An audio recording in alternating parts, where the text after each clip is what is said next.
Hello. Hello. Welcome, everyone, to the Drawclass. It is. Hello. Oh God. Oh Hello. God. Every time. Hey. Every time I think it's muted on the stream, and then it again in my ears, so everybody got to hear a little double hello. But it's muted now, so it's fine. Okay. It's off to a great start. Yay. Please enjoy this title card I made for the stream. Really sort of front loaded the amount of effort I put into this class, but I think it'll be good. It's Yeah. gonna be loose. We're gonna just sort of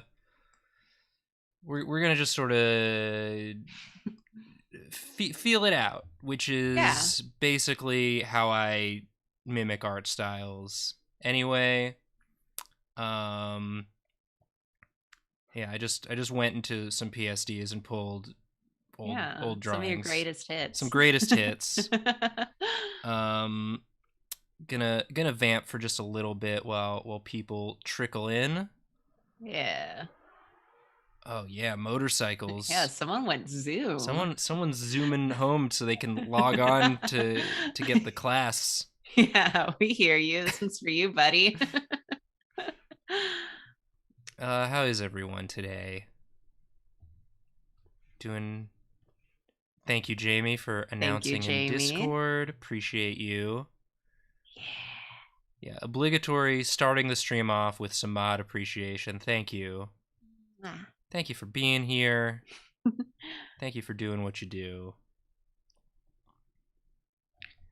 Um yeah, so for this class I sort of had to go in to my own mind and try and break down the very, I think, messy and not particularly regimented process that I use for doing style mashups and style mimicry and speed draws, and make it something that break it into littler pieces. And so the way I broke it up, it doesn't really break up cleanly. Like, all of the steps sort of bleed into each other, and it's sort of a recursive process with ideating and um, making adjustments as you go. But I thought just for fun, I would I'd make a little list, because people love lists. I So like lists. the very first thing that I always do when I'm trying to replicate a style, um, is I collect reference. I collect a lot of reference, because a style is more than just like one character or one image. It's an entire it's an entire sort of language almost. It's a way that an artist has chosen to communicate um a story, a vibe. Like, when you look at, I have some examples of collected reference that I can show here. These are actual reference collages that I made for speed draw episodes. You don't see them during the speed draw because they're just an open PSD window on my other screen, the screen that I'm not recording. So here's one. Here's the one that I made for the anime self-insert OCs. And so it's a lot of different screenshots, different poses, different characters, because they're all, there's not one exact face shape, there's not one exact pose. It's a lot of different ones that when seen together, um you get an overall sense of the tone, of the aesthetic, of the mood, the vibe, Yeah. whatever you want to call it. So like in that drawing, we can go back to the title slide.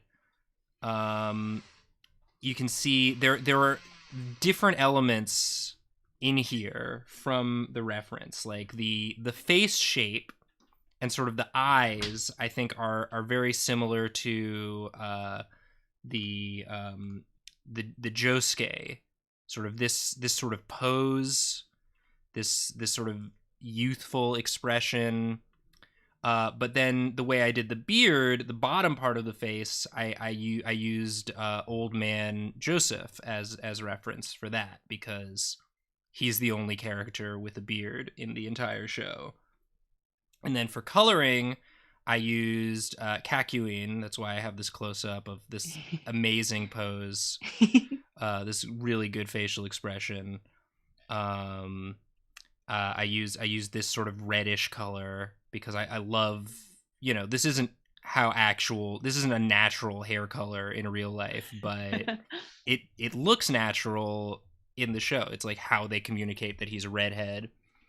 And so, I used, for the full image, I had a stand in the background. So I have some references for how they draw stands, this sort of like aura around them. Yeah. And then,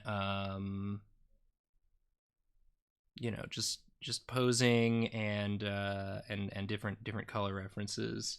It's so cool because from the orange and blue one, like I can see so much of what you made your stand in that drawing. Right. But it's completely different at the same time. Like you didn't just lift it. Right. Yeah. Like I used, I think, this mouth shape for the mug. Yeah. And these similar sort of like robot eyes, but then I ideated on it. I made some adjustments and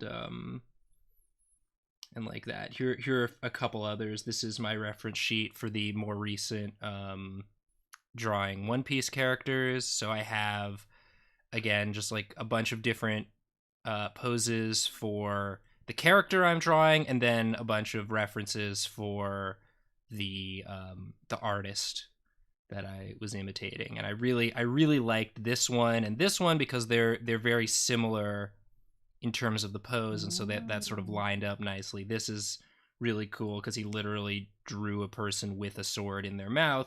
Like sometimes you're just gonna luck out and find what you're looking for. And then here's my Kaiba Worthy Kids, which again, I have this is a full body pose. These are some different facial expressions. This is, I think I used for an example of when in an animation he used some dramatic shading. Because oftentimes if you're trying to imitate like a particular artist, they aren't going to draw the exact same way every time. So you can pick and choose elements of their style that you want to incorporate to make it feel like something inspired by them, without having to just trace completely one drawing. Mm-hmm. Okay, so let's go back to our list. Collect reference. This is a big step, and again, like all of these steps are repeatable, and like they're not discrete. Like you'll collect reference, then you'll go on to like step 2. I have as identify form, and form is sort of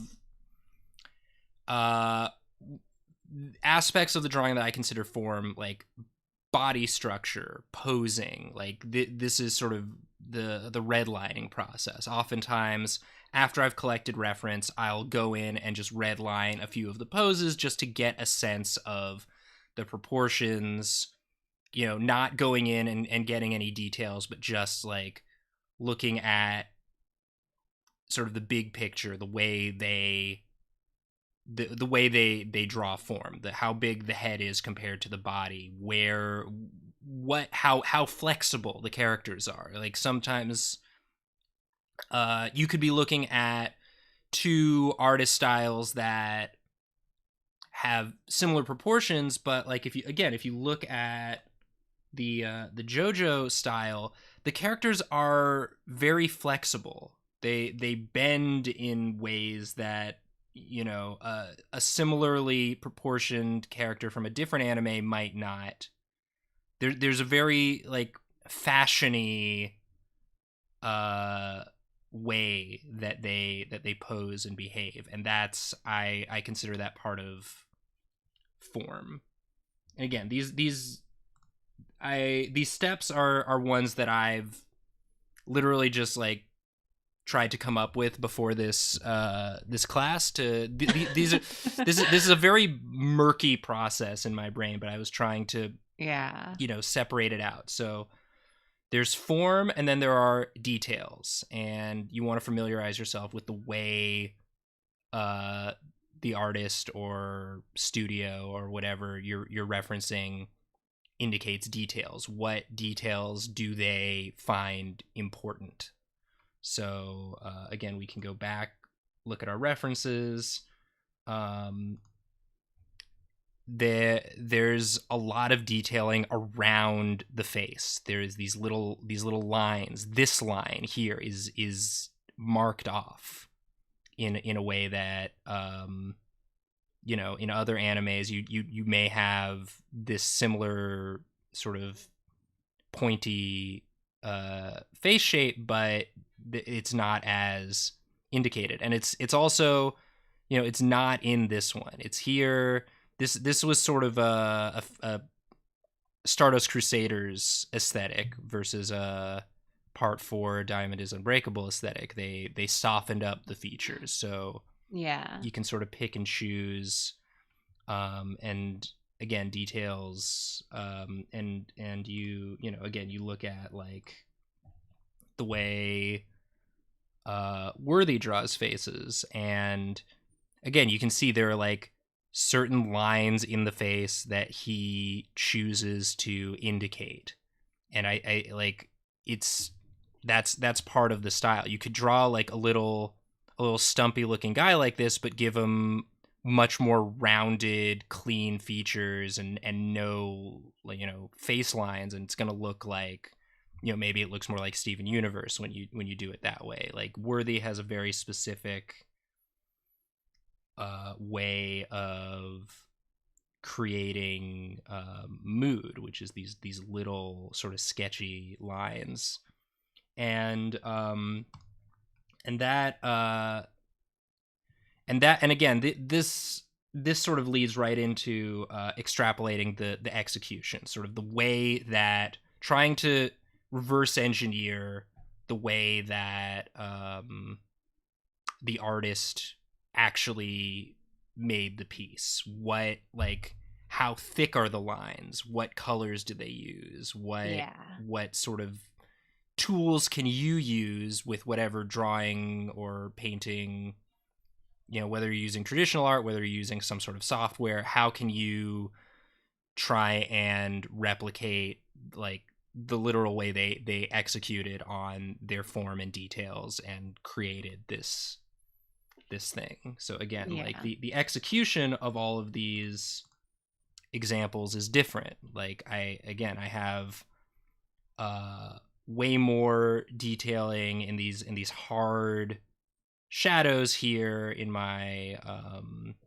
JoJo portrait versus this Gendy Clone Wars link. There's no shading because they're flatted in. The forms are simple enough that the flat colors provide enough information, and this sort of simple clean line art. And then with this Bluth Goku, it's a very soft shading.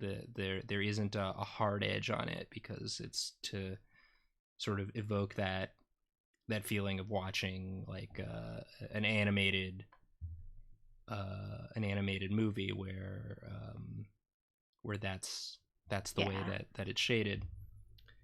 And then Oh, I want to let you talk, but just So everyone's clear. I have an eye on the chat, so any questions Oh I yeah, can relay to please, Nathan. please. There are a couple. I would love to stretch this out. So Yeah. whenever Yo, oh, whenever you're ready. hit me with all the Okay. questions. So I I have one that I think you're gonna go on to cover since I've seen some of the stuff you have prepared anyway from Identity Crisis. Just to clarify what redlining is. Yes, redlining. That's a great question, and I do have an Yeah. example. So I tried to break down this process with the worthy Kaiba. So I have this sort of reference image for the sort of the gist of the pose I'm going for. I really like this sort of leaping pose that he used in this Always Sunny in Philadelphia animation that he did, and I was like, okay, this feels like, you know, if I change the facial expression and maybe the arms, it can look like sort of leaping into battle, leaping into like play a card or whatever. That was my idea, but I thought this was a really good example of like a full body shot. It got the proportions, sort of that iconic worthy style. And so the first thing I did was I redlined it. I just like took just the most basic shapes. I just got the head shape, the direction of the face, the spine. I like to use the bean method, sort of like a circle for the torso, a circle for the pelvis, and then just lines for the arms and legs, and little sort of like circles or shapes for the hands and feet. Can I inject the second question Yeah. on top of that? Because I feel like it's kind of relevant too. Where did it go? From Bob Grannon. I'll just read it as it is. Would you say that when you look for form, you're looking for ways that the work is off model against reality, so to speak? That's great. I love that. Yeah. Yeah. Have at it. I would say that because you said that, and I like the way that sounds. The way the drawing is off model against reality. I love that. Thank you. Thank you for that. Yeah. Off model against reality, and yeah, and also the ways that it you know, the way it takes reality and distorts it, the ways that it pushes and pulls, the way that the artist is comfortable doing that, and how it they're able to make it work. Yeah. So after I was just gonna say, so I guess in what I think they're asking is like, when you say form, you mean like, how the proportions, like in this red line, like head big, body squirt, head big, body squirt, unlike reality. Yeah, you know, Okay. it's like yeah, I'm thinking about proportions and posing, I guess, are like the two P's, proportions and posing, the way that like the way that the thing takes up space, the way that it interacts with space. You know, drawing is eye tricks to take, you know, a lines on a 2D surface and create the illusion of 3D space. And so in order to do that, you need to understand what the form is that you are trying to express with your lines. And then so yeah, I don't think there's anything wrong with tracing to get a sense of what you're doing.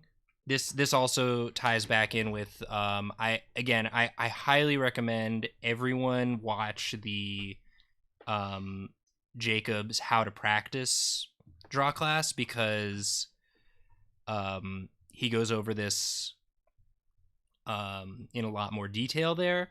But like tracing and then trying to then freehand after the fact is a great way to just like get get a sense of how an artist that you like handles this, and being able to do it yourself, because like obviously you shouldn't trace someone else's work and claim it as your own, but if like the goal of if your goal is to, I want to do something that looks like this other thing, which is what I do on Drawfee a lot, it's very helpful to like get your hands, get the muscles used to making these forms, and then try and extrapolate on that, and do it, and you do it once over, then you do it a couple times freehand. This is this wasn't in the speed draw video, but I oftentimes will do a quick practice sketch before the actual recording. So this was the practice sketch I did for the Kaiba speed draw, just taking this form and applying those other things, thinking about details, what details I wanted to indicate and how I wanted to execute on them. Just like how, if I take this shape and give it this face and this line quality, am I achieving the results that I that my goal is? And like ultimately I was happy enough with this sketch that then in the this is the actual sketch from the video before I inked it. And so you can see like I make adjustments in between these two. The face, the eyes are a little bit lower in this one. It's a little bit more a little bit more sketchy, just because I was making more this one's a little bit looser. This one I knew I was being recorded, so I wanted to get everything exactly the way I wanted it before I started inking. But like it's the same, you can see sort of how we get from reference to sketch. Yeah. And it's a process. And so that goes to the final step, which is repeat and ideate, which is like, and this I have it as the last step, but really it goes after each of these. Like you collect reference, you look at the reference, you say, is this enough reference? Let me get some more reference. Let me identify the form in the reference. Let me, redline a few of these different poses. Let's take those, after tracing, let's try and draw some of our own poses, extrapolating on the poses that we traced. Do we like these poses? If yes, we can move on. If not, let's go back to the reference. Let's collect more reference to supplement what we have, see if we can get a better sense of the posing. Now let's look at the details in these references. Does the reference provide enough details? If not, let's collect more reference. So it's like this is these are the steps, but like they're not discrete. You're not necessarily done with one completely before moving on to another. But this is how I thought to break it up, because I think it kind of makes sense. And also less chronological steps and more of just principles. Yeah, a way to break it up in your mind to make sure you're like doing each of these things at some point in your process. And also I chose these verbs so that it the acronym is CIPHER with a F, because that's fun. Nathan, that's so clever. Isn't that fun? Because you're literally trying to decode someone else's art. Wow. And that's a fun way to remember it. But Oh my God. because it was originally gather reference, and then it was Geifer, and I didn't care for that. So that's what I have prepared. But I thought we could take these principles and just sort of work through together, mimicking a style, and put them to the test, see if they work in real time. Yeah. I do have another Oh, question, absolutely. either now or during the demo coming up. And Hit I me. believe this was from Ian. Um, I have a question that was relevant to me recently. How do you find a brush that matches what you're mimicking? I was stuck with my art recently trying to find one, and I just gave up and used one that looked nice. It's trial and error, baby. I'm fortunate. I have Photoshop. Photoshop comes now with the Kyle Mega Pack, and Bajillion there brushes. are so many brushes in there. Like you're just sort of trying it out with Yeah.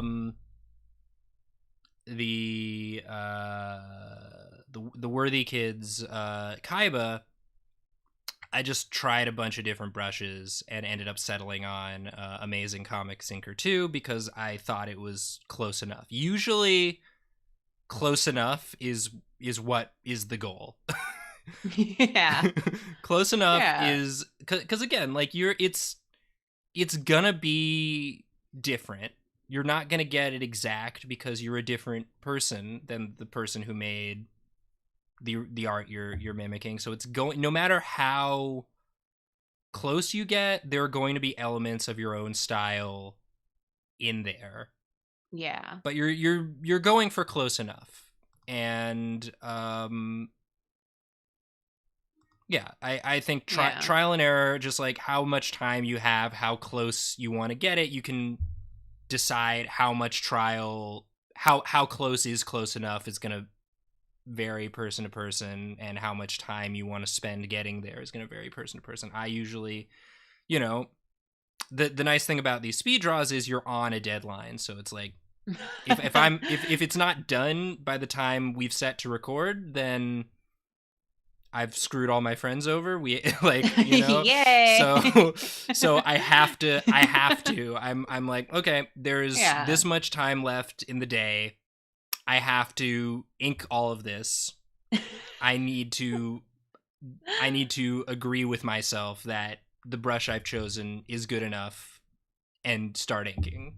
Yeah. Um yeah. If I may, I feel like you don't need to overthink it too much Mhm. as well. Like, I feel like at the end of the day, you're the one who cares the most about like the line quality. Yeah. What a cynical way to look at it, Karina. But No, like it's true. if you're It's copying some, if it's you're like, your own biggest critic if the usually. line has tooth, just use a brush that has some sort of toothiness to it. Or if it's smooth, use a smooth brush. But I feel like getting it absolutely perfect is just, um, you know, as long as you get it in the ballpark of Yeah. it's not something people are gonna like look at and be like, that breaks it for me. I really love these Friendin brushes that Ooh. if it's not a particularly toothy style, um if it's a smoother style, the brush or the nib, depending on how much line variation you want, like will get you will Yeah. probably cover you for most sort of animation cartoony Yeah. styles that Like, aren't like particularly rough. If it's a smooth-ish line, you can get that effect just by like applying different like I say like too much, applying different weight to it. They're very weight yeah. sensitive, so like you can get this sort of rougher feel, or you can get very smooth clean lines, and this is the same Yeah. brush. um Yeah. so uh I really like the Friendin brushes. I think they're like three or between $3 and $5. You can Nice. Google them. Highly recommend those for most things. And then if it really feels like I need something with a bit more texture, there's just so much in the Kyle Mega Pack to like look through. And then I Yeah. also have for like more painterly stuff, Dave Greco has a bunch of free brushes you can download, and they're all really, really good. Yeah, there's like a Yeah. lot of resources out there. A lot of artists have spent a lot of time making some great brushes, and they're usually free or cheap. Yeah. Because I know that I have probably hundreds of Kyle brushes on Photoshop because I stole all of the packs before we left College Humor. Yeah. And Oh, Jamie I linked the just friend and brushes in the chat. nice. There you go. Thank you, Jamie. I use about 3. Right. Yeah. Like for any style, I have toothy brush, mix, and smooth brush. Yeah. And then airbrush that comes standard in Photoshop. Like you just need to pick around through a large variety and find the ones that work for you. And the way that you draw, because it's like you said with that one brush you were just showing, like it's like sensitive to the weight of your line. Yeah. And like your pressure. And, you know, some people are heavy handed, some people have a light stroke or whatever. And, you know, it's not like a completely universal thing. You need to find one that works with how you draw. Right.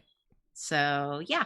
Yeah, you might not like the friend and brushes as much as me, but yeah. I love them. I swear by them. And then I saw someone was asking about making your own brushes. I'm not super familiar with that, but like if you want, you know, if you we gonna learn on the spot. There's, you know, yeah, like if say you're just like I like this brush, but I want a little scattering, you know? So like you can make little adjustment. Yeah, you know, like it's now it looks a little bit more textured. This is just the friend and brush with some scattering turned on. And yeah, it like this isn't going to be a brush making tutorial because I really don't have my only experience, familiarity or experience with that. So my only experience with like customizing brushes is in Procreate. I accidentally like messed up the settings of my favorite brush, so I just kind of futzed around with the various sliders until it came out in a way I liked again. Yeah, like, you know, it's that's how I approach it. I just move the sliders around until it feels correctly, not necessarily knowing what they do. The nice thing is if you mess it up too bad, you can always just go back and reselect the original brush and all the settings will go back to how you had them. Yeah, I mean, you know, play around. There's no one the whole point of this is that like there's no one correct way to do this, and you know, this is specifically for mimicking a specific style that you're trying to mimic, but like I feel like this works for just, you know, practicing in general as well. Like you're gonna learn, even if you're not trying to get a style exact, but you want to incorporate elements of a style you like into your art. I think this can be helpful, and you know, that's I would never recommend taking something that's clearly someone else's style and trying to pass it off as your own. Every time I do this on a Drawfee episode, I'm very clear that like I'm trying to draw in this recognizable style that someone else it is their style. This is not, you know, I'm just paying homage. I'm trying to learn from it. I'm trying to appreciate it and see if I can get the elements out of it that I like and reproduce them myself, and, you know, maybe take some of the stuff from doing that and be able to then incorporate it into my own work organically at other times. There's definitely a very like weird blurry line between like being inspired by someone's style and like lifting it in a way that comes off as a bit malicious. So. Right. I'd always just err on the side of like, yeah, I was inspired by this. Yeah.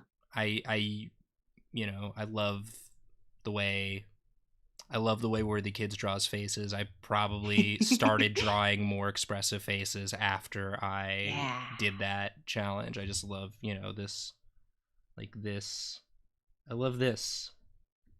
This is, it's just a treat, you know. You can make little gremlins.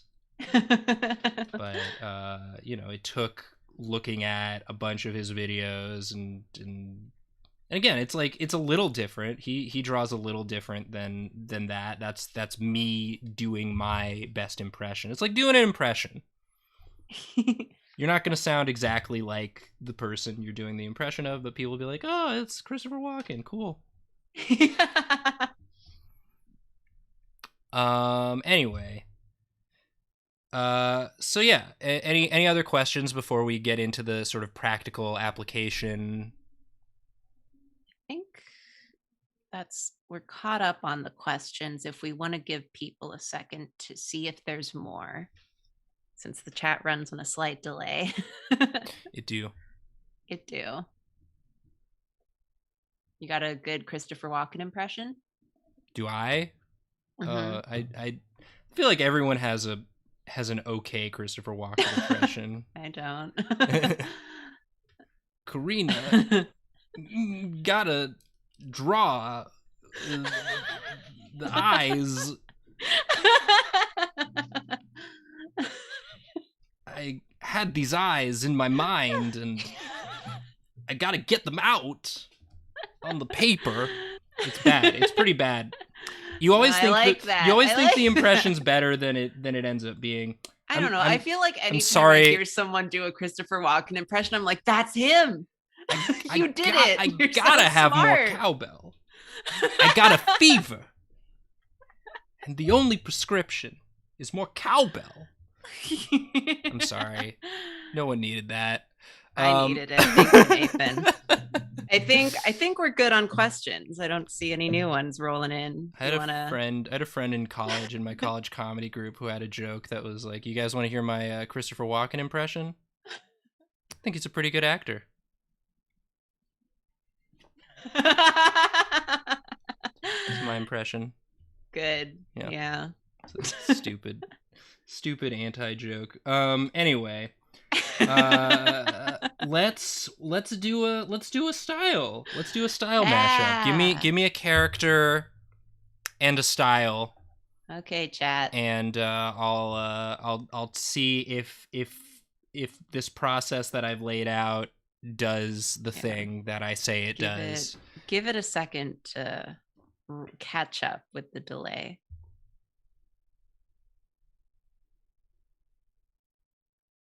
I'll give it another second. Because we got some in. If the ones you see, I see Jack Kirby style. That's a cool one. And there is a Kirby Crackle brush in the Kyle pack, so I'll probably end up using that. That falls under the execution. Kirby, I think, just draws his own. Give us crackle. A character, please. But yeah, I'm gonna start looking for some reference. Here we go. I know this isn't its own suggestion, but Hatsune Miku. Hatsune Miku. Or Kirby. Hatsune Miku in the Jack Kirby style is very good.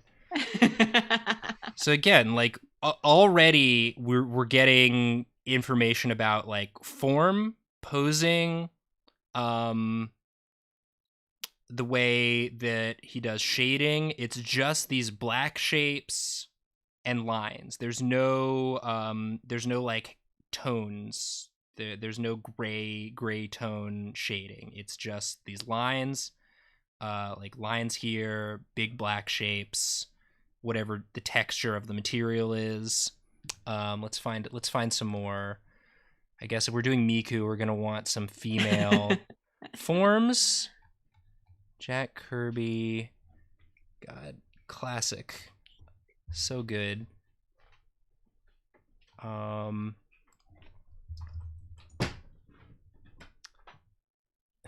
just gonna take this one because I really like how Darkseid looks in this. I think this is Darkseid. Is this Dark Side? Is that Dark Side? I wouldn't know.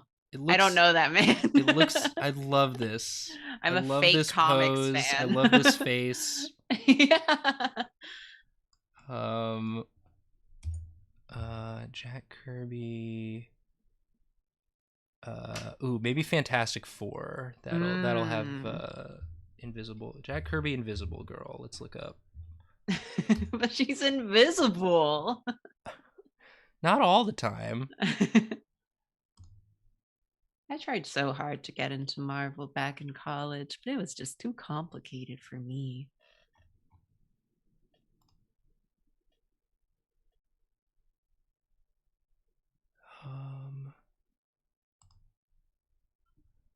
Yeah. There aren't a ton. There aren't a ton of great. I told you. Reference. I also, the other thing is, like, sometimes you'll Google it and just have to. Do you want a take different character? Google's word for it. No, I like a challenge. Okay. We're gonna do Miku. I think this is Jack Kirby. It looks like it. If it's not, then Then they did a good job. Google image search is lying to me. That looks like one. Yeah, it's the same idea. It's these sort of thick black lines, some thinner black lines for shading. This face is leaving something to be desired. No offense, Mr. Kirby, you're a much more successful, iconic, famous artist than I'll ever be, but let's get a couple more. Yeah. Nathan, you're great, but I don't own betting with your art on it. That's unlike Jack Kirby. And again, you know, you can see that, like, this image, this is like a cover. The cover art is different from the inside comics art. There aren't those thin. There's less detailing. It's just these black shapes and some lines to indicate, like, clothing folds. Like, I think. You know, I think this might be good enough. Let's see. Did Jack Kirby ever do Wonder Woman? Get like a Wonder Woman or something?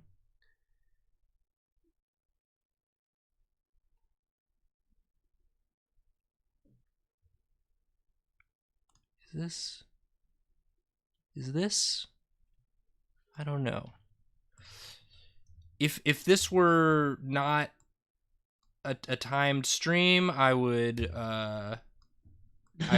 be more discerning. I would check these sources, but you know, even if it's not Jack Kirby, it's Jack Kirby-ish. How dare you tarnish the reputation of Drawfee? We love getting things correct. Famously. I guess Jack Kirby did more Marvel stuff. Okay, let's go with this stuff. Let's start. Yeah. Let's just get into it. Okay, so we have our reference collage. And then I guess the next thing we should get a few Mikus as well. Yeah, that's pretty good. There she is. Here she is. That's her. Well, I love looking at Miku. Yeah. Again, just like a great design. So, okay. So let's do the thing. I'm going to take this one. So, like, we have this reference collage that we can refer back to, but I'm going to take just this image and separate it out because I feel like that's a good it's a good form to please. Okay. This is good for our redlining purposes. I think it gives us a good sense of, like, how he views, how he deals with the female form. So, you know, we've got this sort of this shape for the face. Eyes go there, mouth goes there, neck, and then we've got our beans, spine, and then yeah, just like shoulders. Got our tubes,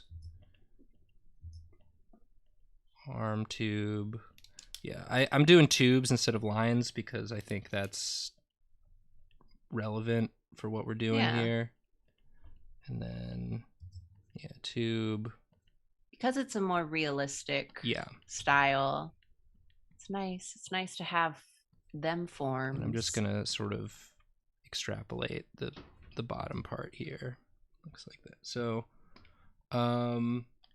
yeah, that's sort of I guess I should indicate like waist is little waist. Yeah. And then hair.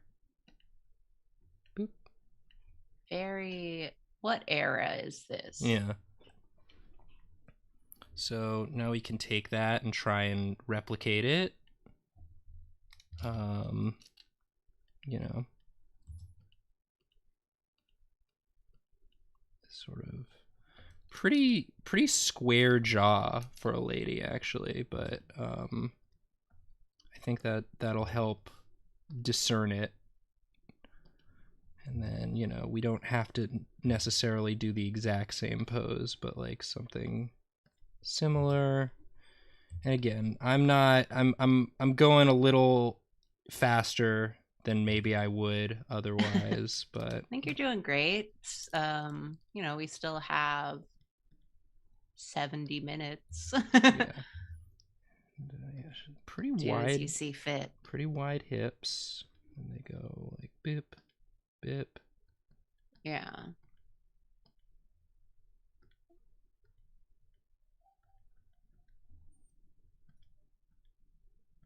And so like now that we have this sort of, you know, it's a pretty standard proportions, I would say. Like, Yeah, you know, very this era hourglass figure. Yeah, very hourglass figure, little waist. I think the head's even smaller. And the nice thing about working digitally is you can make the adjustments. I'm gonna get my Miku, and now I can, you know, maybe take these proportions and try and do like a try and draw this Miku pose, but with these proportions. Like, because like Miku's got a much bigger head proportionate to her body than Invisible Girl does, and that's okay. This is how Jack Kirby would do it. Yeah, like the spine going like this.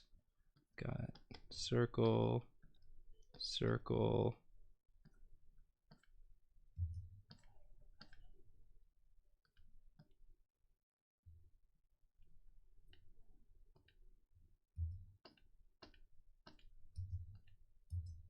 This is my favorite new thing.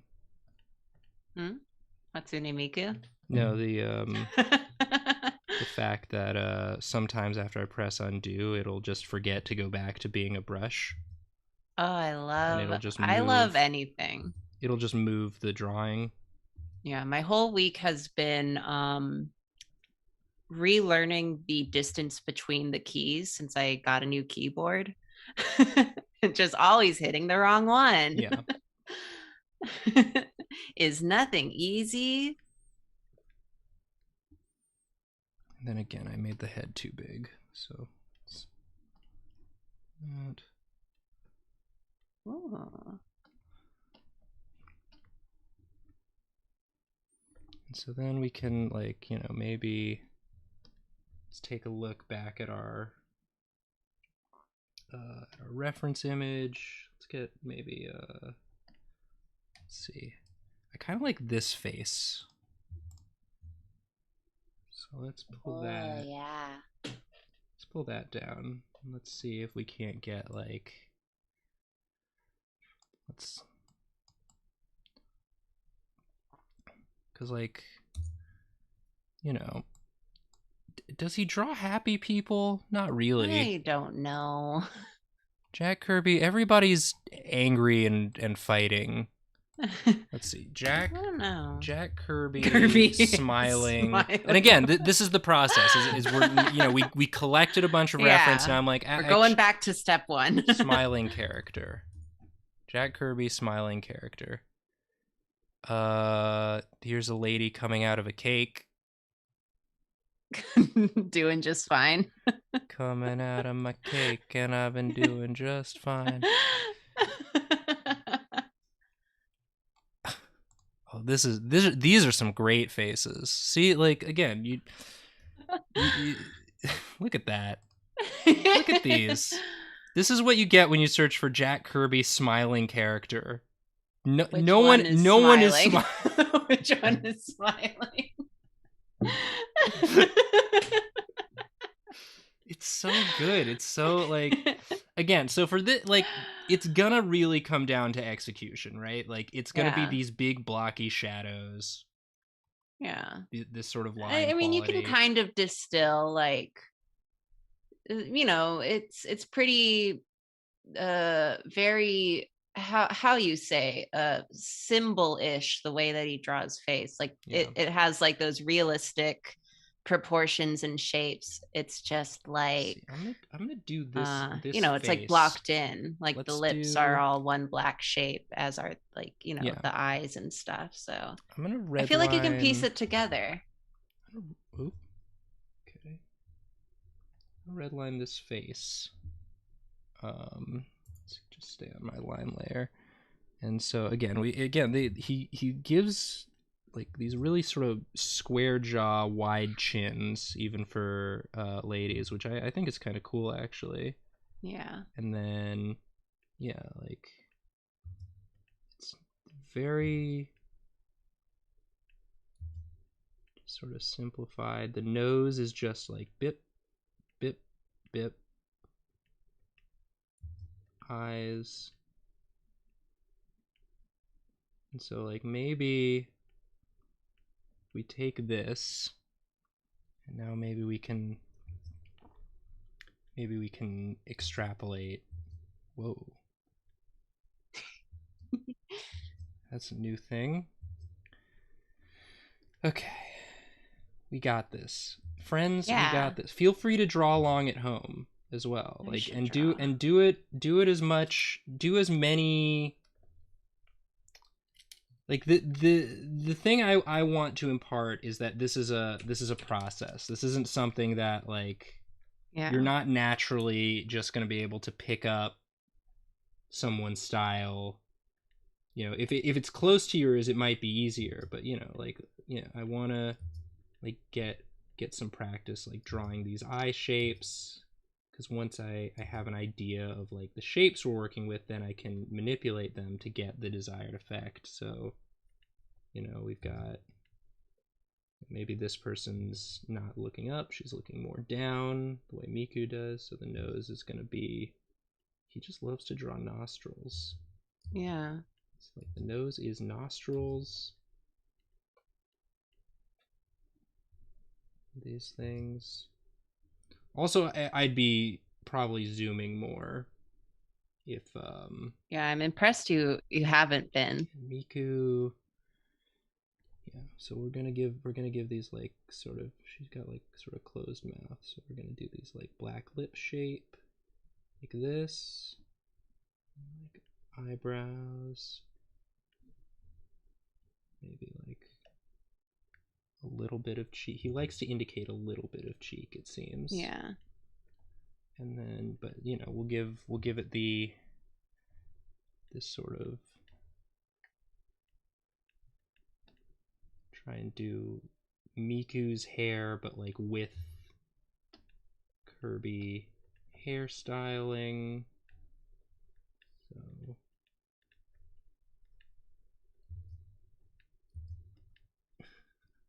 looks crazy. She looks so old. Everyone looks old in this style. Yeah. Old and passive, but Yeah. you know, if she didn't, it wouldn't match. Right. You know, maybe I can smooth this out. Because again, now that I'm seeing, okay, so like this is like her at this angle, it's a little bit more pointed. So maybe I can try rounding it out a little bit. You know, adding a little bit of this sort of thing. And so like we're just sort of like building. Again, like no one he draws has this hairstyle, so we're just gonna have to like imagine what that would be with the way he draws hair.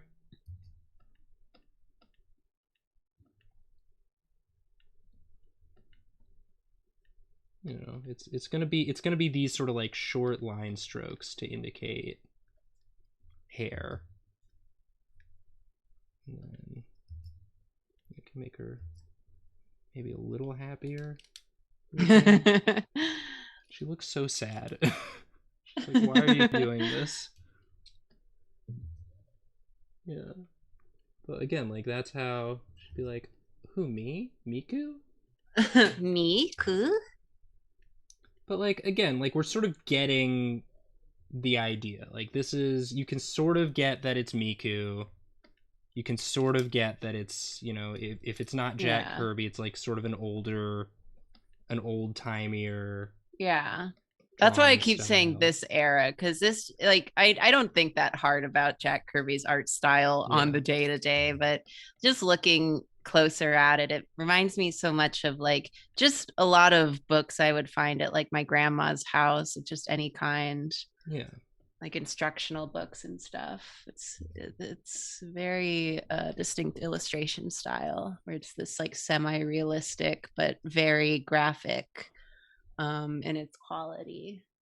So I kind of like this sketch that I've done. So I might, you know, take that into the next stage where I'm gonna try and like do the whole.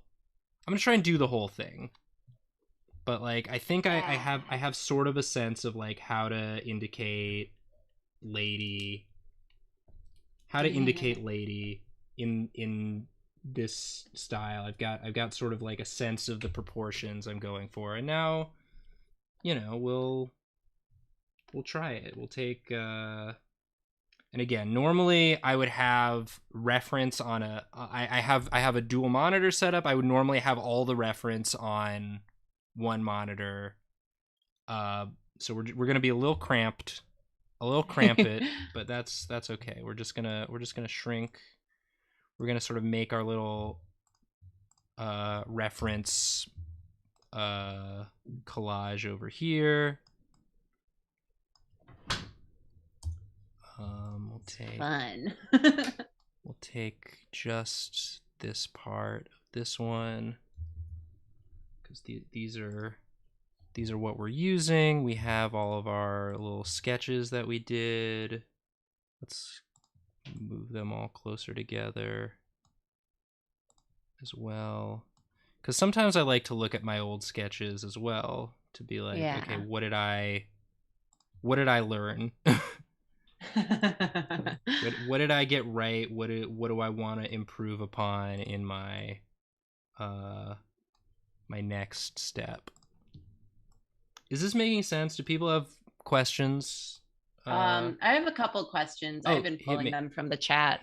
They're not terribly relevant, which is why I haven't brought them up yet. It's okay. One just off the cuff question: if I stream on Twitch for art, would playing the now public Drawclass videos on stream while I draw along be okay? Ooh, that's just an unrelated, but I'm relatively simple to answer question. So I don't know what's the answer. I mean, if we're okay with it, are we okay with it?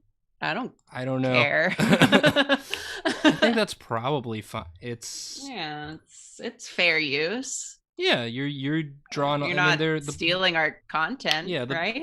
especially the draw classes are like they're already paid for. They're for people who are Yeah. at this tier. You're drawing along to. I Um, think as long as you're crediting us, yeah, I as think long as you're that's not like, yeah, I think not that's being like fine. facetious about it. If that if that changes, we'll let you know. But as Yeah. far as I'm concerned, I think that Um, should be. I think that's fair use. and Yeah, you're. another question I pulled that does have to do with the current class. Mm-hmm. In situations like this, where your source is also a stylistic choice, how do you pick what will match? Um, That it's all vibes, baby. It's like it's all what. vibes. So I guess that's a good point because the steps I listed are just for like mimicking style, but not necessarily for like mashing up styles. So Mhm. for Hatsune Miku, I'm basically I'm looking at what is jumping out to me about this. I'm probably going to try and recreate this outfit and hairstyle um using the references I have from Jack Kirby, which again, not a lot of. Let's see, does Jack Kirby have any? Now we're going back to reference. So like, Yeah.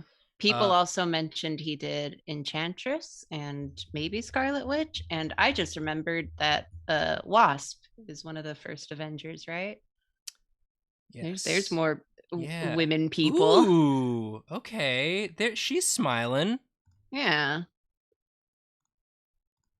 Okay, this is Yeah, I'm a great. girl. Yeah, I read comics. Enchantress. Yeah. Okay. This is great. Okay, cool. Oh. I like her.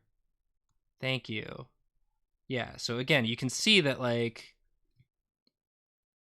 her nose is just two dots. Her eyes are a bunch of lashes.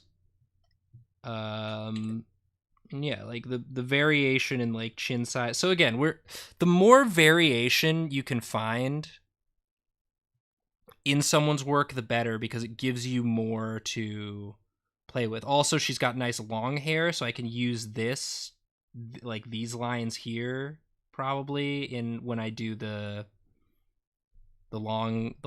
twin tails. Is that what they're Yeah. called? Yeah. But so that's good. Appreciate that. And then let's see, can I find he mostly draws people in like tights. So I'm trying to find an example of someone wearing like I'm just going to type Jack Kirby suit. That's just going to be like a super suit. Yeah, there's not Jack Kirby business suit. Yeah, that'd actually be really helpful. I'm drawing along with you. Oh, thank you. Yeah, there's not a ton of reference for I guess he did draw some like uniform, some like war. Let's try like war uniform. All right. I just want to know how he does the collar. Yeah, how do you draw collar, Jack Kirby? They really don't. They don't. It's a secret. It's a well kept secret. Sometimes you just have to make it up. Yeah. Is the answer. Sometimes if like the thing you're trying to draw, maybe like a mobster. Let's try mobster. Monster. Mobster. Jack Kirby mobster. Is there any? Okay, here we go. Something called Mother of Crime. Here we go. These are some outfits. Yeah, that'll do. That'll do. That works. Yeah. So again, it's same idea. Is that her? Is that the mother of crime? Looks like her. I love her. She's great. She's the mother of crime. So yeah, like again, this process is very sort of back and forth. You'll think you're ready to move on, and then you'll be like, actually, I wanna better idea about it. Much like drawing and art in general, it's actually quite a process. Yeah. Who could have seen this coming?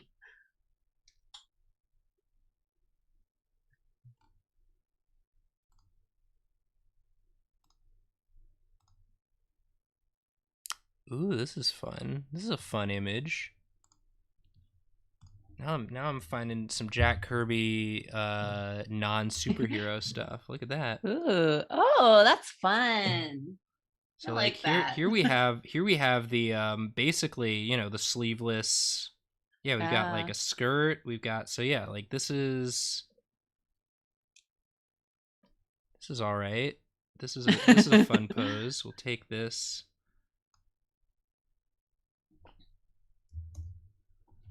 So yeah, like Google is your friend. Don't be afraid to pause and be like, actually, I need more information before I move on. I think I kind of want to redline this pose now, just to because it's a little more dynamic.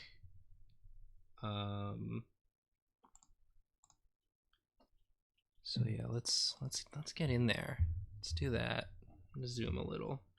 Hope that's okay. So yeah, like this one, a little bit more suggestive. We're actually seeing the discrete boobus. The boobus. Boobus. Yeah. I've never seen a boobus before, especially not in Jack Kirby's art. We can extrapolate leg, foot, arm, hand,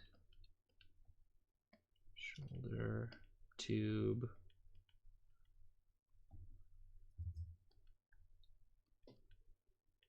Yeah, again, these very just flat chin,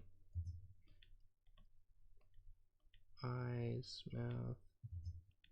So this fun. Yeah. That's something. I'm having a lot of fun with this, actually. Yeah, like this is good. This is pretty good. I'm very excited to see what you come up with too, for this. So yeah, like, you know, now. Yeah, I am leeching off of all of your studies. Oh, absolutely. Like this is for Nothing is original here. We're all just copying copies of copies. Yeah. And that's fine. I want to get some more Miku reference actually to see what sort of pose I want to do. I think yeah, I mean she basically, you know, she got the big sleeves. That'll be fun. She can do like this one. This one's pretty good.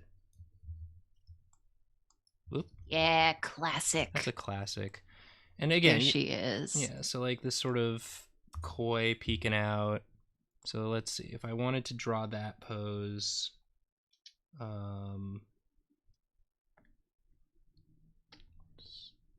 Shrink some stuff. Oh, is it? Yeah. Yeah. You sure?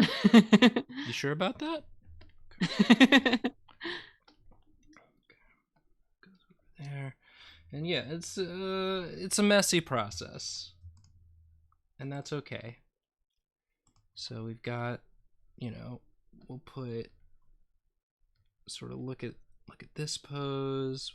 We'll take this sort of Kirby looking face. Got and then sort of going like this, and then back that way, so we can try and, you know, get these arms going. Nope. Okay. Yeah. I can even make it more coming looking this way is because I think that's.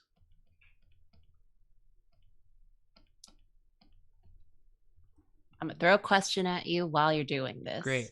Hit me.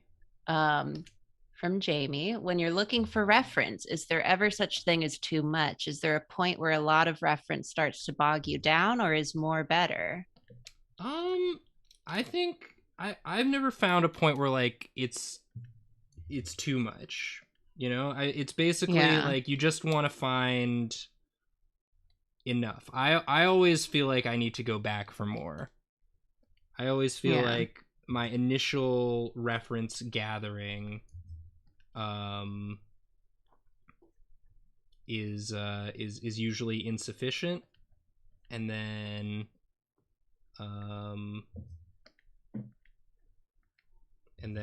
I need to go back and get more.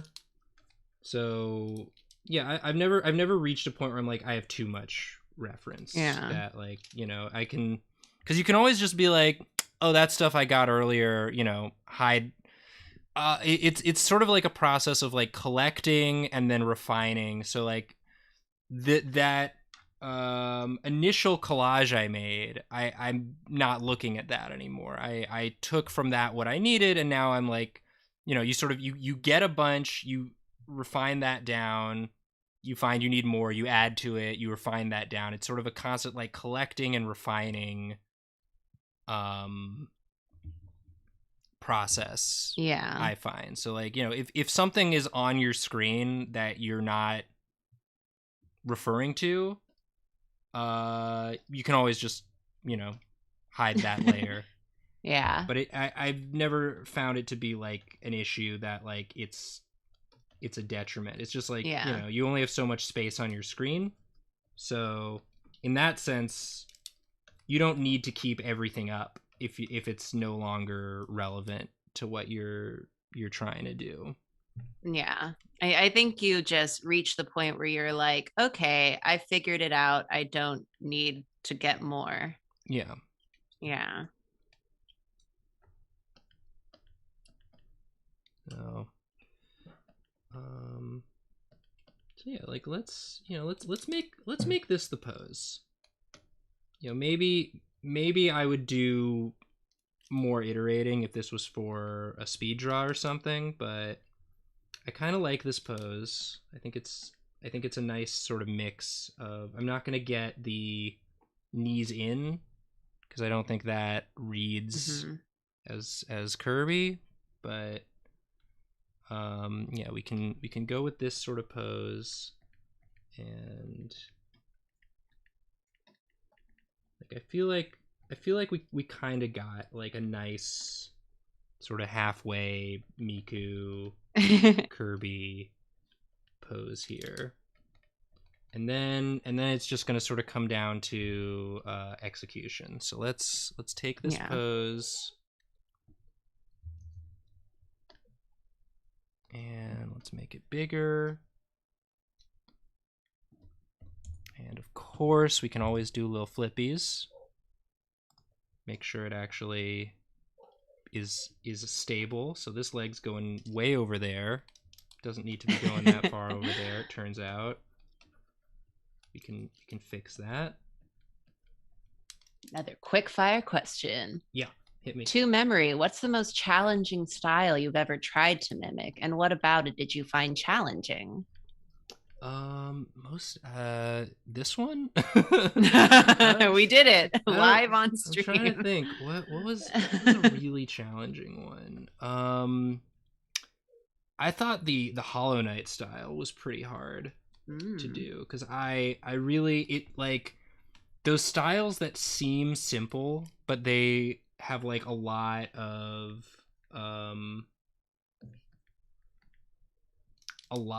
like little details that are done so artfully that like you don't even notice them when you first look.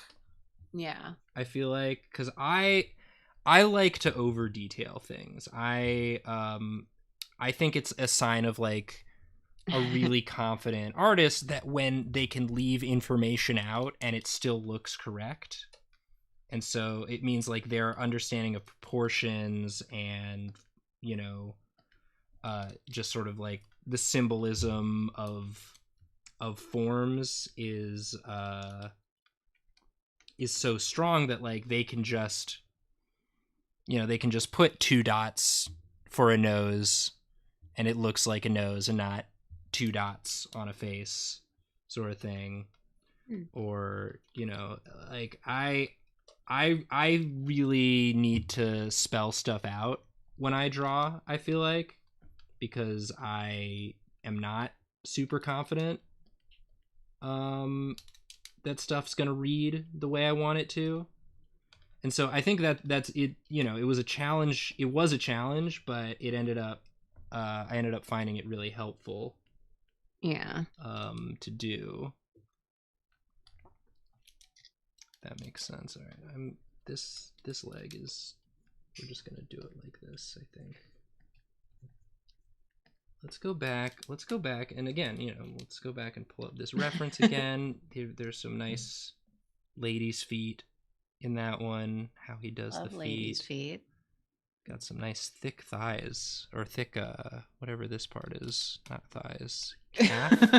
Calf. It's a calf. Thick calf. Yeah. So for her. Good for her.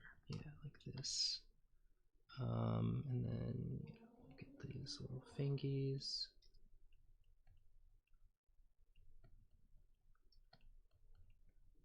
So again, we're still, I feel like, in the form portion of the process. Might even give her neck a little bit more length. I feel like Kirby necks are pretty long. That's true. Okay.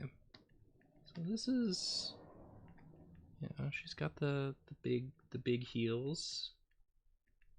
She's got the big heels. And this part of her outfit does feel kind of like a super suit almost. Like it's probably going to have a similar sort of texture. Sometimes I like to block in bits of shading and detailing whilst doing the sketch portion. Oh yeah.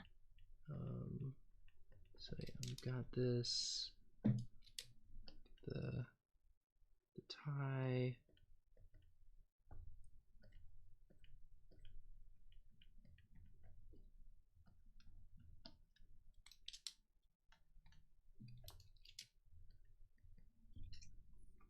I think also maybe this needs to go up a little. I kind of gave her a long torso in a way that I don't know that they need.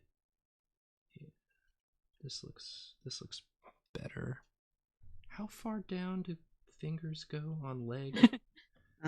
Like mid thigh.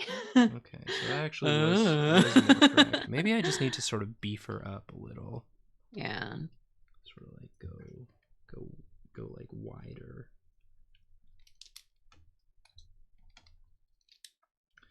Again, like it's not, you're not gonna necessarily get it right on your first go. So like if this were a speed draw, this would probably be my practice. Like at this point, I'm doing my, like, haven't started recording, but just sort of I'm pretty happy with the pose, and I just sort of want to see how it looks if I were to like do it like this, if I'm getting the desired effect. And now now we can go into the face, and I think the face is really what is going to make it look, Yeah. like a. Would you say that when Let's get this you're Enchantress over. like lifting a style, the face, like how they do facial features, is like the real crux of it? It can be. It's sometimes. Oh, come on. Why? You good? I don't. Okay. Sometimes it just likes to stay on a tool that I haven't selected. I love Um, that. yeah, I think the face certainly has a lot to do with it. With Jack Kirby, I feel like the it's going to be the inking that really does it. Yeah. But yeah, like sometimes it's the face. With JoJo, I think it's the posing. It's like the posing, the face detailing certainly is part of it, but um yeah, like gotta get this like sort of it's all of it. The answer is it's all Yeah. of it. Okay. I don't know. Get these sort of. Maybe it just depends on the style. Yeah, I think it really does. Um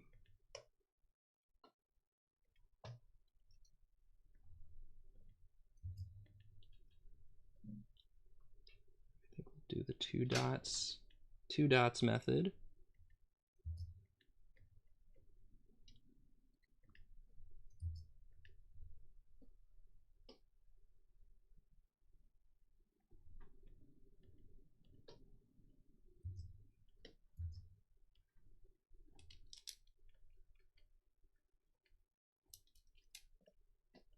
We'll do these not enchantress eyebrows because Miku doesn't have. She's got no malice. She's a sweetie. Yeah.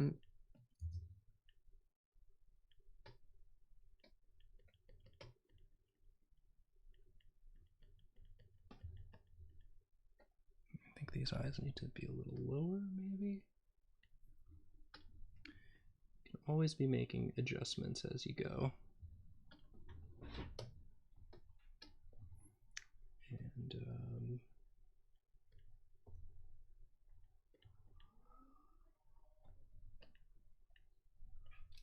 this, you know, like that. Get the nice sort of squarish chin. The nice thing about this Kirby style is like anything you're not sure of, just like put it in shadow.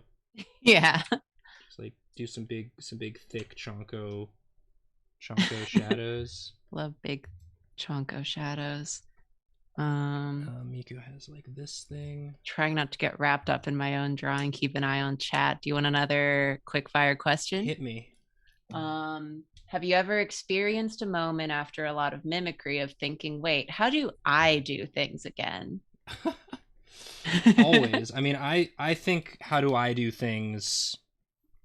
I feel like there's some people that have such like who have just like mastered their craft to the point that like they know what they're doing.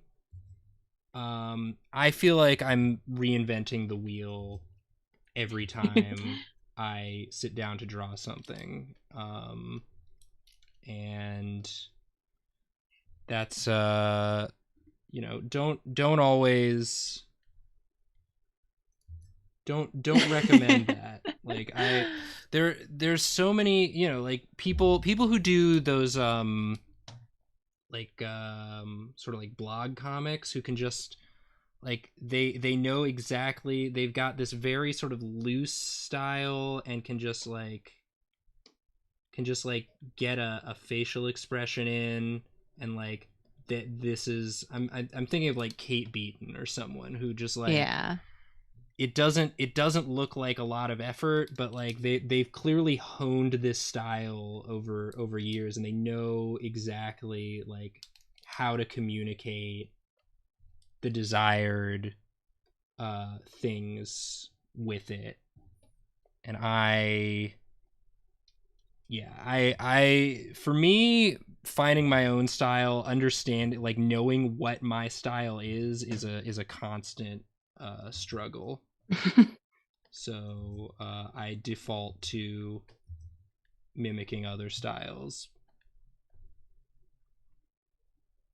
I will say, from the point of view of a person who does have like a very set style, but will also like, you know, do these mimicry type things, that I do find a lot that like if I look into another style and I'm just like, oh, I like how this is done, like I'll start to kind of um lift it in a way and like start doing that in my own work, Hmm.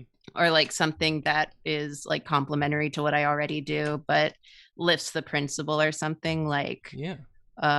even now like recently I when I whenever I draw Promare fan art, I would like color drop from that a lot. Oh So I shit. was like looking at the art a lot, and I liked the way they did the noses in there because I had a very like specific but very flat way of drawing noses before, like from the front view.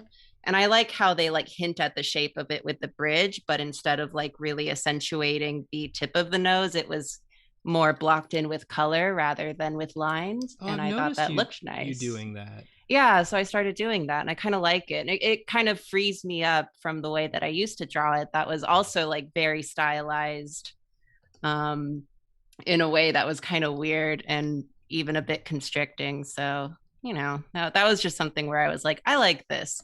And I tried it out and then I started adapting it into how I already drew. And that was fun and I liked it. I'm just gonna go ahead and make her head smaller because I did still make it too big because I forgot about hair. I forgot hair make head bigger.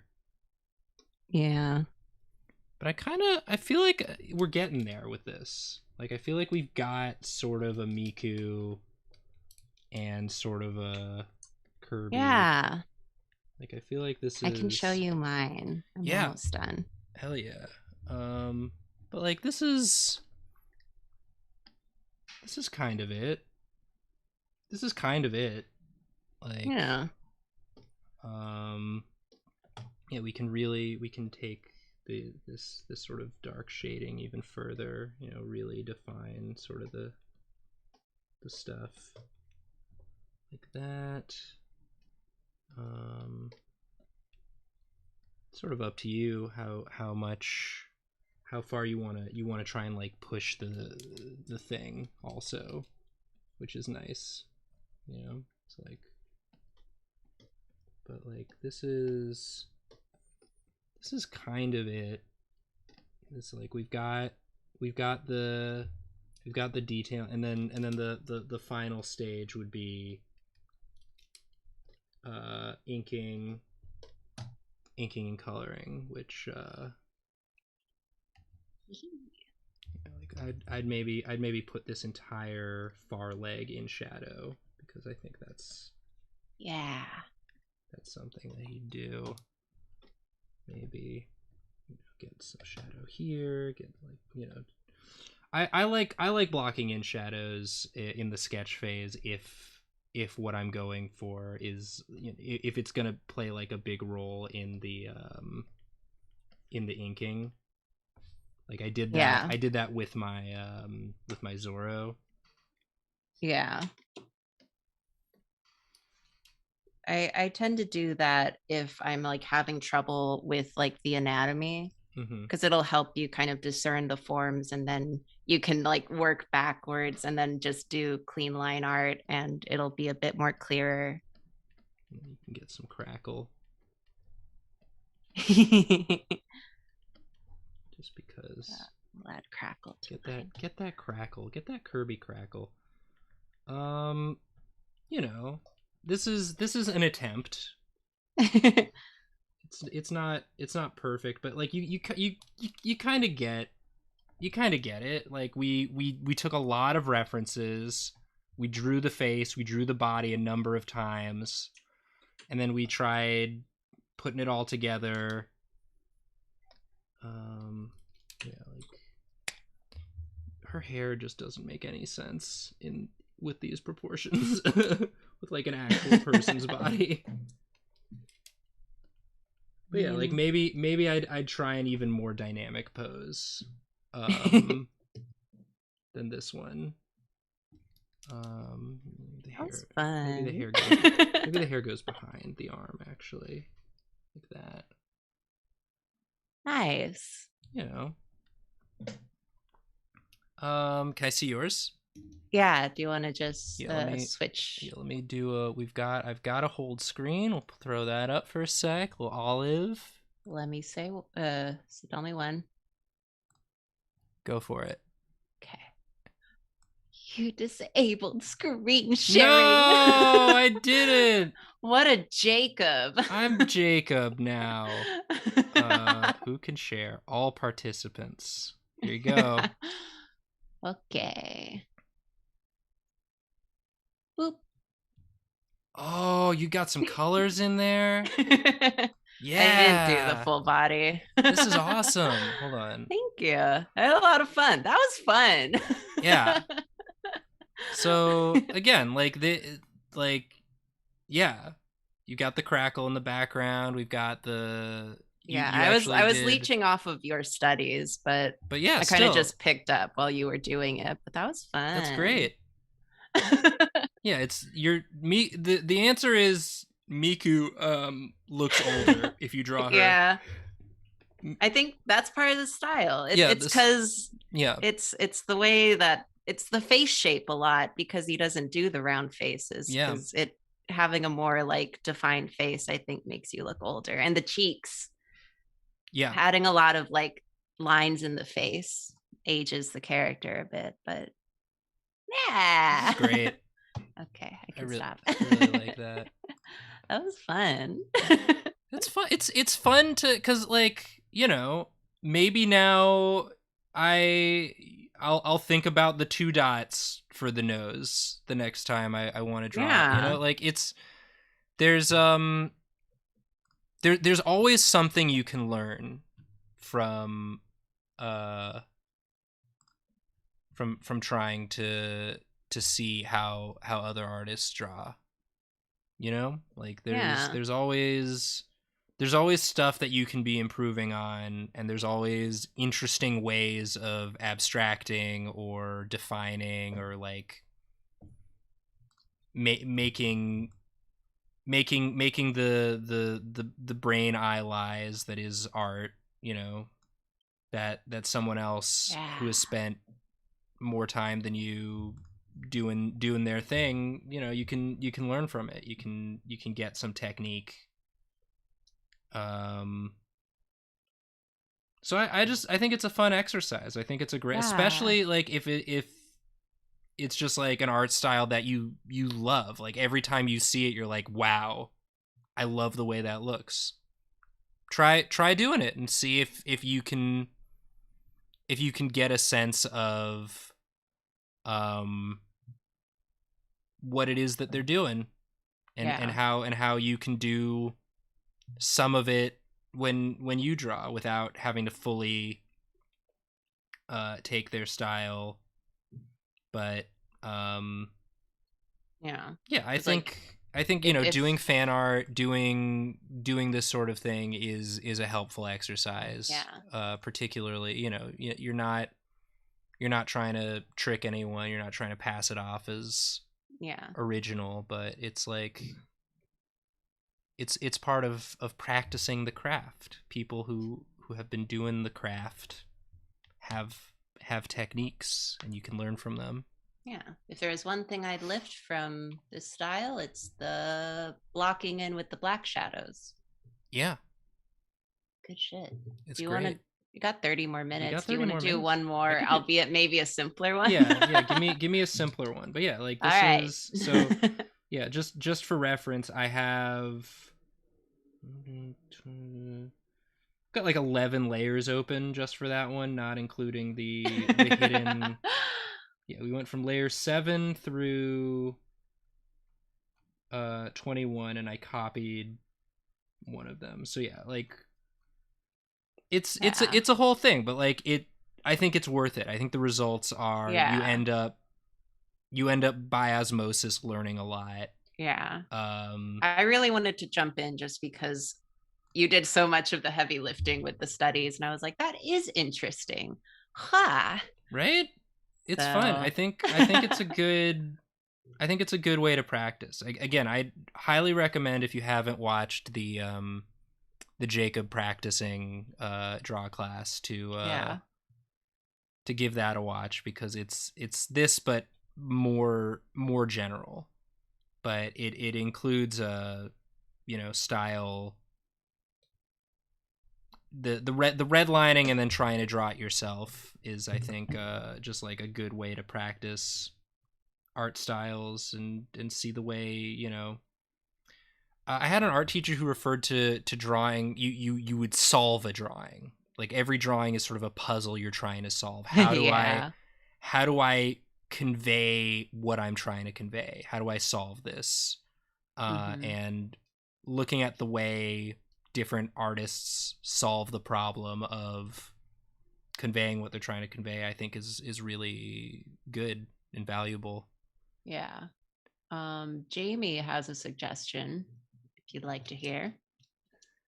Look at different styles and identify a few things from each you'd note when trying to mimic them. Okay, sure. I'll leave it to you, boss. I'm down. Hit me with a style. Yeah. I mean, some that were already suggested were like Powerpuff Girls. Oh, sure. Another that's a Gendy, right? Powerpuff Girls. No, that's a McCracken. McCracken, excuse me. Bruce Timm, Bakugo. All right, let's just look at the classic. Have at you. Classic Powerpuff Girls. I like this. And then let's look at some like other characters. Because what's great about this show is like the Powerpuff Girls have a specific look, but then they contrast that with other character designs. Let's find some maybe Powerpuff Girls villains, because the villains have some really cool designs. Yeah. And I feel like part of it is just if you look at like an artist's whole body of work, you can kind of pick out like what are their art tells. Like, that thing on Twitter that's just like, what do you look at and know that it's my art sort of thing? Yeah. I don't know. I just have it in my brain that I'm just like with Rumiko Takahashi, Inuyasha artist. If you like look at all her different manga and stuff, like it's the way that she draws the eyes and the way that like the head shapes, you can tell it's like very uniform throughout. Like that's a consistent tell of her style and stuff. So for like Powerpuff Girls, like I don't know, there's a huge variety of style in just one show, but like if you looked at other shows too, you could probably figure out what's like how to do the style. So like, does that make sense? Yeah, absolutely. I was just rambling to fill the air while you picked out pictures. It was good. So like, I guess, yeah, what would my big takeaway from this style? So like, the girls themselves are circles. They're like, their head is bigger than their body, and their heads are circles, their bodies are tubes, and their eyes are most of their head. Like that's, but then, if you look at these, like everything is, it's a shape first. Like everything has a shape. This is all one smooth line. Like this is just, it's not like when we were drawing like the form where it was like head, you can't do the bean method with these because there's no bean. This guy is just a circle. His torso and pelvis are the same. They're one circle. It's so clean. It just like everything has a distinct silhouette.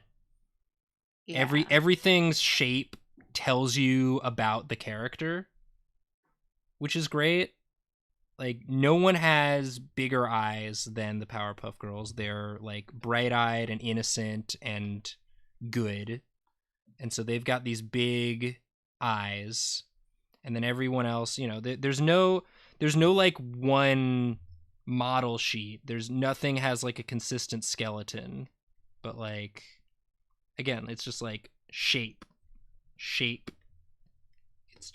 It's all these like clean shapes, these thick lines. So like if I were just to like try and draw another character in this style, it would depend on like, am I drawing a hero or a villain? If I'm drawing a hero, if I'm drawing like another Powerpuff Girl, like this is the shape, right? Like it's just, the arms come out of the head, and then if it's Link, then we've got maybe, right, like you just like the eyes are this big, and they there's a little bit of indication of hair style, so maybe it's like that. And the head's even bigger than what I drew. Yeah. But like,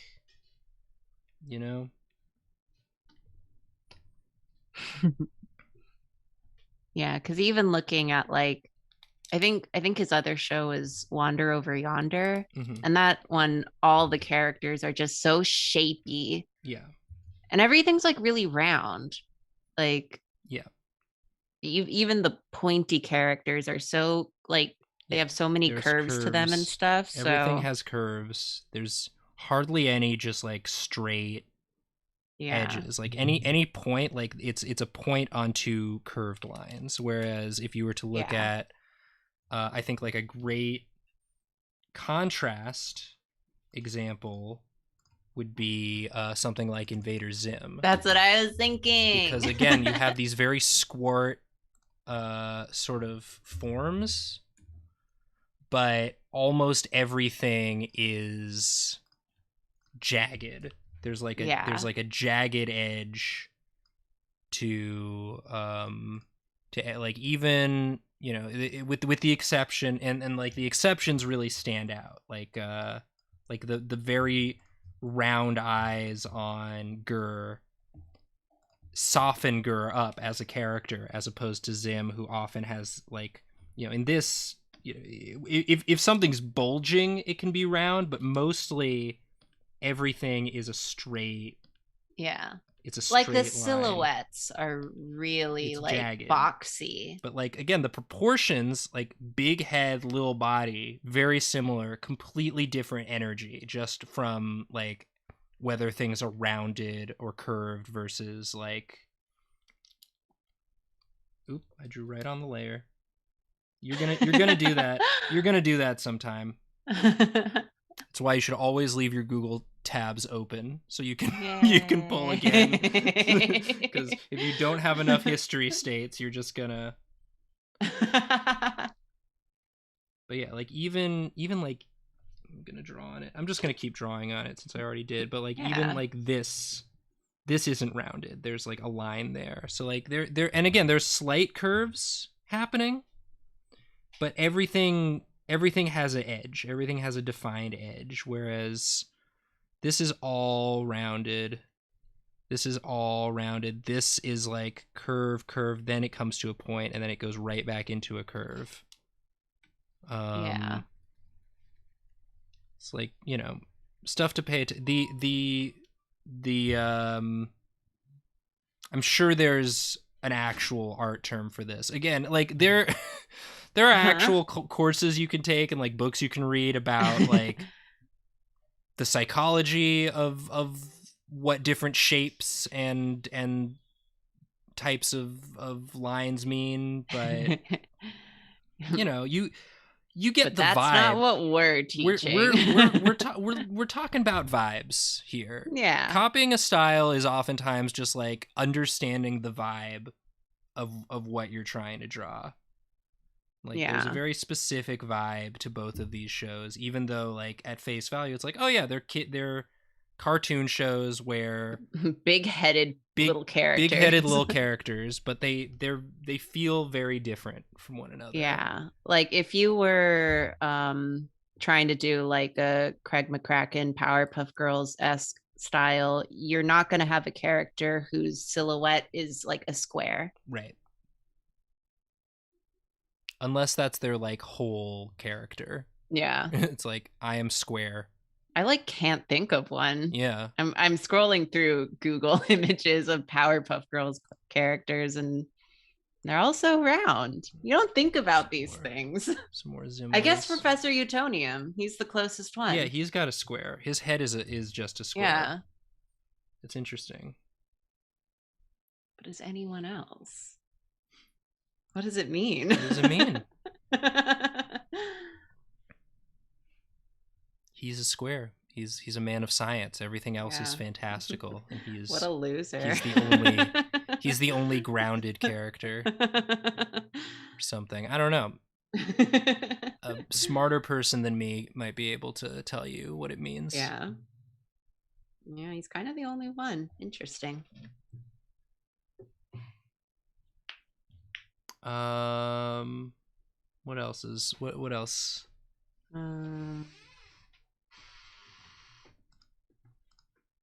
I hope this is helpful. I always hope it's helpful when I'm the one like running it. I like it. It's fun. Someone else suggested Bruce Timm style. Oh, sure, yeah. Bruce Timm. Again, nice some real nice forms in that. My favorite fact about the Bruce Timm show is that it's literally painted on black paper. Huh. So they didn't have to use all the like black ink. They just painted everything on black paper since there's so much black. And then also the other fun fact is that the color palette is the same as the color palette for Tiny Toons. Oh yeah, I remember that. Warner Brothers was like, you gotta use the same color palette as Tiny Toons. Make it work. Yeah. And they're like, okay. So that's show me just like a screenshot. Here we go. So yeah, some like really nice, clean, some like, again, very shapey. Yeah. Like, and a real nice I think a nice combination of curves and straight bits, you know, like you've got like shoulders in real life do not come to point, but it works in this. It's like the point on the shoulder sort of lines up with the point of the ear. It just like, everything feels very intentional.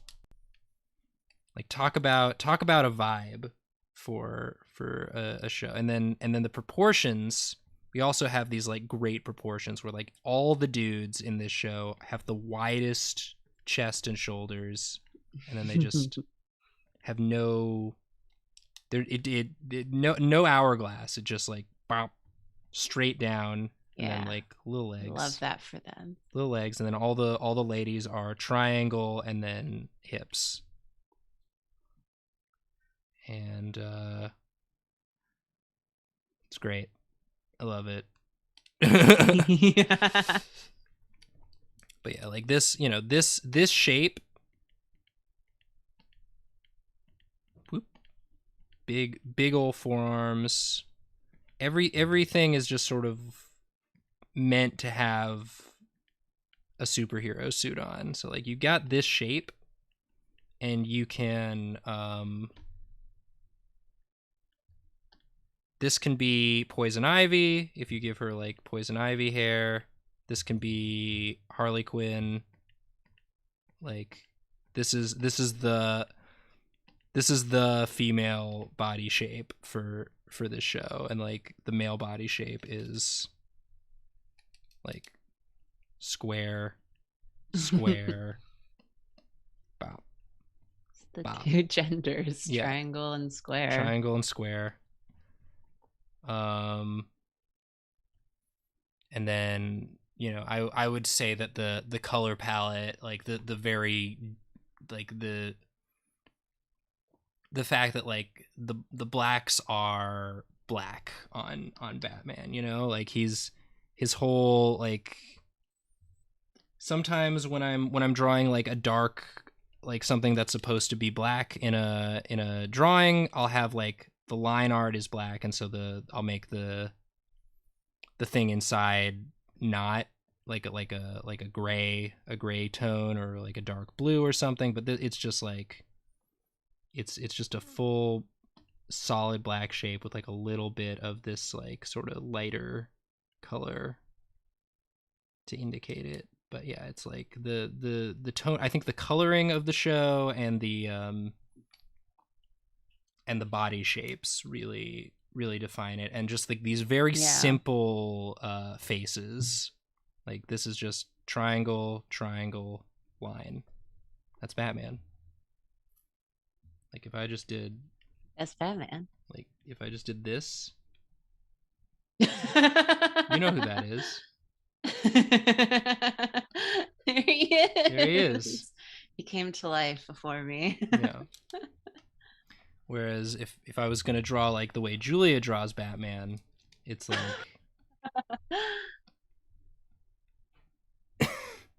Julia does the little upside down horseshoe mouth.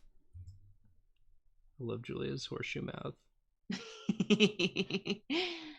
And her Batman's a little wider, sort of like a.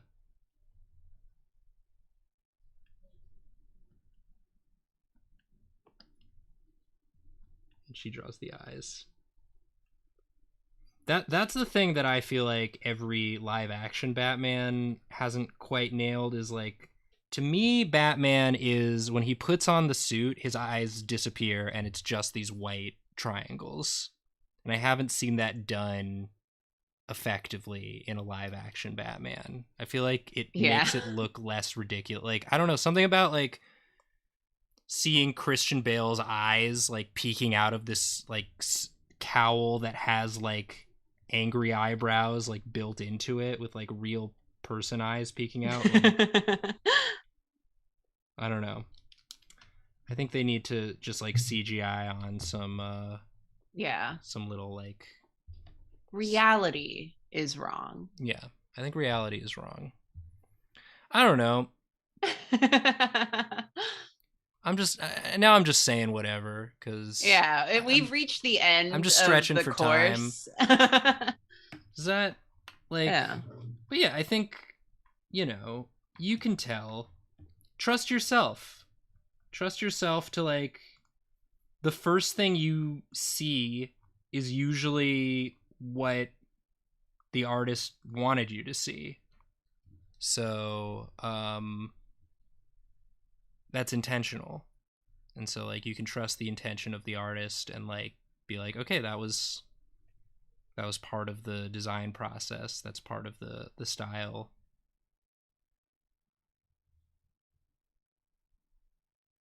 That makes sense? Yeah. All right, I got a little distracted by shenanigans. I'll answer some more questions. We've got like 5 minutes left. Yeah. I got distracted because Lauren texted me that Jenny Nicholson follows Julia on Twitter. Oh, hell yeah. Asking collab when, and I was like, she what? So I sent it to Julia, who said, she what? Wow. Well, yeah, I mean, but yeah, that was really fun, Nathan. Thank you. I'm glad. I'm always a little nervous / overwhelmed to do these. I really do appreciate those of you who have signed up to support us at this tier, and I want you to feel like you're getting your money's worth. So I don't know. I feel like I learned so much from you and my other co-hosts when you lead classes, and so I No, just this was fun. okay. So I I hope I again remember these are the steps, but they remember cipher. You're trying to yeah. cipher the code. The I have no choice but to remember now because that was very clever. yeah. Here, you want one last question Yes. from Ian? What style have you been most been influenced by? Most been influenced Yeah. by probably Caldwell. I worked Oh. for him. I mean, I was his my job was literally assistant illustrator. That was my first professional art. It was my first job out of college. It was my like foray into the world of like doing art professionally, and I just like a lot of my job was just he was so busy. He had so many ideas for articles and stuff and comics, and so he would just like sketch them out, pass them off to me. I would have to like ink and color them and make it look as good as, Yeah. you know, something else that he had made. So I would be looking at reference of his other stuff and then trying to match that like inking quality, line quality, shading and color style with the sketches he would provide. And so I think I just, the way he draws proportions, the way he draws faces, the way he communicates action, and just his sort of visual sense of humor, I think all really rubbed off on me in a big way. And Ah. like I think all of you guys, I every time I see you draw, it makes me want to draw better and like Aw. take aspects of the stuff that you're doing and incorporate it into my art. Definitely, I think also Andy Stewart, Yeah. the way and Justin Hall, Andy Stewart, the way they draw, their shorthand for eyes on cartoon characters. Again, these like sort of this. I've definitely taken that because Caldwell can draw like perfect circles, and or like he'll do like the again, Caldwell is also a very adaptable, like constantly shifting style, which I think is part of like he also has described it as like reinventing the wheel anytime he goes to draw something. So just being able to see someone like Andy or Justin just like draw a face like this and just like it has so much it is so much personality. Like it's and just how you or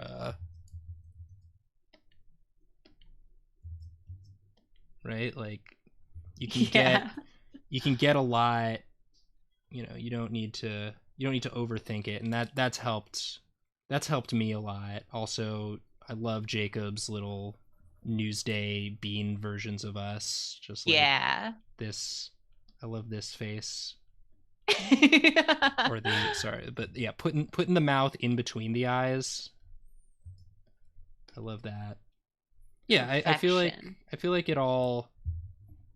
I really try and sponge as much as I can from my peers because I think y'all are so fucking good at what you do, and it constantly makes me want to improve.